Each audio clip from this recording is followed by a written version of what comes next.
Welcome to Are You Paying Attention? Hello! I'm Sarah. And I'm David, and we're back to talk about the second week of The Amazing Race. The Amazing Race. They went to Argentina. Yep, they left Rio, and they went to Buenos Aires. Tanner and Josh, they were off first. Yeah.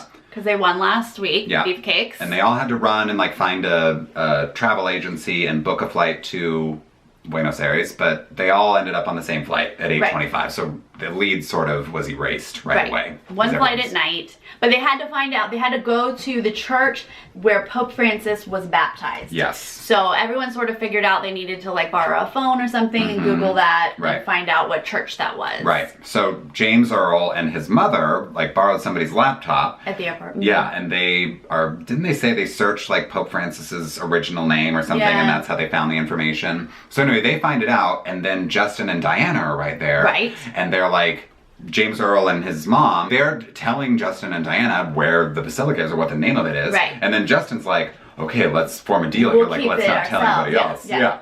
But then James Earl turns around was okay, let me tell everybody else. Yeah. Which is so sweet, James Earl, but that is not going to help you in the long run. Right. But Justin was I guess the deal's off, and I guess we're just telling everybody. And James Earl was yeah, I am. I thought it was funny because James Earl was the one who looked it up, not you, Justin. Right. If it had been Justin who had the information and shared it with one person, and then they went and told everybody else, then I could be mad. Yeah. But no, it was James Earl who decided to just tell everybody. Yeah. So there was no lead whatsoever for anybody. Yeah. Everyone knew where they were going. My favorite people in the airport were the dancers. Of course. They were welcome to the airport, and they were dancing. They have so much personality, and I love them. I do adore them. Yeah. I'm rooting for them big time. Yeah. So guess what, you guys? When Justin and Diana got to the church, Justin cried. Yeah. Again. He was you can't help but tear up when you get in this church. I was shocker. Yeah, right. I think you're going to cry every episode. Every episode. It was a beautiful church. Of course. But, and they had the singers. The choir, yes. It was gorgeous. I'm glad that everyone sort of took a moment and yeah, they really did. They weren't running through the church to get the clue. They were really taking it in, and that was nice. You gotta remember to take it. You're on this incredible trip. Yeah. You gotta remember to notice your surroundings. They had to draw a number when they got to the basilica, and they were allowed into the basilica the next morning in the order that they arrived. So somehow, I don't know how, but the track stars ended up in last place. So they must have gotten the last cab from the airport or something. So they were last going into the basilica. So then where did the basilica lead them after that? On the detour, right? Yeah, so they got their detour instructions at the church, and the detour was you could pick up cardboard off of the street and get 100 kilograms. 100 kilograms to recycle, or you could go to a store, pick up this statue, take it to a park and rebuild it, and then get your next clue from the park ranger or whatever. For whatever reason, only one team did that statue thing. Everybody else wanted to do the cardboard. Which was, I don't know. Which turned out to be a problem because they ran out of carts. Yeah, it did say there's only 8 carts. Yeah, so and 9 teams did it. So the track stars, who were last, ended up just sort of walking around we don't have a cart, what are we going to do? Yeah, they were stressing out. They're there's no carts left, oh my gosh. But they were so late that people were already finishing. Yeah. And luckily they ran into Tanner and Josh, and they were we just finished, there's our cart over there. So hopefully they didn't lose too much time, but they were obviously still in the back of the pack. Yes. So the reporters who did the statue thing were so cute because they literally it looked like they were going so slow and methodical. Not running. They're okay, let's get directions. Her page of directions was an entire page of directions. Yes. And she's oh my God, it was fun. And then she's just chatting it up with the truck driver, como se llama? And finding out what his name is, and the guys in the back of the truck I wish I could be helping more, but she's got it, I'm sure. They were cute. So then after they finish their detour, the clue takes them to the roadblock, which is this aerial tango dance lesson. Looked so cool. I would have so wanted to have done that. Yeah, so the clue is who wants to get sideways, and you have to pick which one of you goes in and does the roadblock. Yeah. Which So they seemed to kind of realize it was dancing, but then they didn't realize that they were doing tango on a wall, right. obviously. Because they like hook you up to this harness and then you're on a wire and then you're doing normal dancing on the floor and then you have to like go up the wall and tango on the wall. It was very weird. Which looked pretty challenging because most people did have to do it a second time. Well, we should say that Justin and Diana have kept their lead this entire time. Yes, they were first out of the detour, first to the roadblock. And Justin and Tanner have been like right behind them though. It's pretty neck and neck until the tango. Because when it's two guys on a team, this is when they struggle. This is like the very few times that you're gonna struggle in this race. Right. So Tanner has to do it like 4 times. Yeah, I think he did it 4 times. Most people were able to get it in 2, maybe 3 times, but he was like failing and failing and failing. Struggling. I have to say that music from that accordion is gonna haunt my dreams for like a week. And then they like played it in the closing credits and I was like, enough, I can't take any more of this accordion music. And what was funny about it was that the music was so slow. But like everybody's so stressed out and like trying to get the dance right and like trying to be fast, but then this music is just like a tango, you know? It's not like jazz music or anything.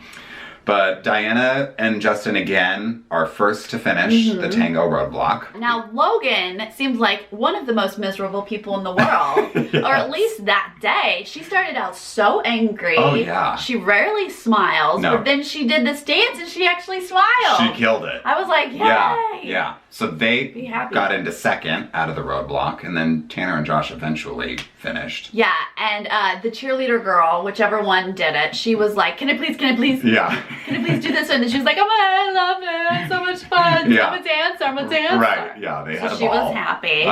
And then actually the street dancers. They were great. They were great at it, which I watch a lot of stuff you think you can dance, and I've learned that street dancers, as good as they are, don't always know choreography. Right, and ballroom and all that stuff. So I was worried about them, but he was like, ah. And they had like it really did, I think it was maybe the track stars were talking about, you really have to have a lot of core strength to do the thing on the wall, and he obviously had that as a dancer, so that was to his advantage. That was hard to tell, like, how strong you had to be for the wall, but then you could see, like, the cousins. Oh my god, the poor little cousins. Yes. Like, he could not keep himself up on the wall. That was such a bummer. Yeah. So the last 3 teams in the roadblock were Ernest and Jen, the dancers, the track stars, and the cousins. Yeah. So they're all sort of neck and neck. Like Ernest and Jen, I think, are the first ones to get out, but then the last place 2 teams, they were like right up against each other. Yes, and then all 3 of them couldn't get cast. Yes. So they're now like running, dispersed. They don't know where they are in this order. And they're trying to get off of the same street because the track stars are like, we're on the same street with the cousins. Like, we're competing with them. We need to go down a side street. Oh, also my favorite part of the whole episode was when the track stars finished the roadblock last. And then the one who was dancing was like, I gotta put my shoes on. And the other one's like, no you don't, we have to go. And so then they're running down the street, she's running barefoot. Yeah. And she's like, my feet hurt. And the other one goes, it's $1 million, I'll buy you new feet. Yes, that was so good, which is exactly what I would say. Yeah, right? Like, I don't ever want to hear you say, oh, my feet. Right, or like, we gotta go. Yeah. Okay, you're in a race for $1 million. Right. Are you gonna get eliminated because you need to stop and put your shoes on? Yeah, Come on. Let's go. No time for that. Did I say that I love James Earl dancing? No. Oh my god. Was he the cutest? He was like, blah, and then he was like, so happy. Yeah. He was like, yay! And his mom was like, oh, I made you. You came out of my belly. I was like, okay, hold off. Like, a minute ago you were mad at your son, and now you're like, oh, I made him? Okay, he's his own person. Right. He's an individual. So these last 3 teams, no one knows if they're at who's actually last. And then track stars pulled it out, right? They were the first out of those 3. So they were like 8th place. And then Ernest and Jen. Then they show up and they all like, they're dejected. They started to cry a little bit. We've had quite a day. Yeah, they're like, we don't have a home to go back to. Right. And Phil's like, you're still in the race. Yeah, you came in 9th. Yay. And then the poor cousins. But did you notice that the cousin on the left looks like Matt Damon? He does. He does. He looks like a little rounder Matt Damon. He totally does. So I'm sorry you were eliminated, but you look like Matt Damon. You can take solace in that. So the other teams, the order, first place was Justin and Diana. They had the lead the whole episode. Of course, Justin was like overjoyed to hear that he was the first one, blah, and they won a trip. And then there was like a race to get to second, and Tanner, it was Tanner, right? Yeah. Who he like pulled his hamstring. Yeah. Because who was gonna be second? James Earl and his mom. But then Tanner and Josh. Yeah, Josh was like flying down. For some reason, they're like, we have to overtake them even though they're seconds apart. Yeah, that's silly. It was weird. That didn't make sense why they were racing, because they knew they weren't first. They saw Justin and Diana. Yeah. Unless there's like that one, like maybe Justin and Diana got lost or something, like maybe they could have been first, which is I guess why they gunned it. Yeah. But yeah, they all get to the mat, because then the paparazzi are right behind them. So those 3 teams are on the mat. Yeah. And he's like second, third, fourth, and then Tanner's like, I don't know why I risked pulling a hamstring for second place. Really come back to haunt them. It really could. Like if it really is pulled and like he can barely walk now, that's no bueno. They're not gonna be doing so great. Yeah. But it's interesting rivalry that's already started. Oh yes. Because Josh and Tanner mostly Josh is so over Justin. Yes. Because Josh had to like sit in the audience with Justin during the tango thing. Yeah. And Justin was he really was like, I think I would be really annoyed with him too, because he was just like, oh man, I really, like, I'm a better dancer than my wife, like I really probably should have done this, I would have done a better job, and just like talking too much and like cheering too much. And he's very competitive, so he's gonna say things like, yeah, you got it, go, like whatever, which when you're competing with that, you kind of it grates on your nerves, so that's gonna be interesting to see how that all plays out. Yes. And then in the preview for next week's episode, it was like more tension between the Beefcakes and Justin and Diana, so that'll be fun. But I'm so glad the track stars are still in it. I know. I really am rooting for them. I still like them a lot. I'm rooting for them. I'm rooting for the street dancers. Yes, of course. I love them. I guess I like James Earl and his mom. I like him more than I like his mom. I'm rooting for everyone. Really, there's no one that bothers me except for the paparazzi don't seem to get along with each other, so I'm waiting to see if that unravels.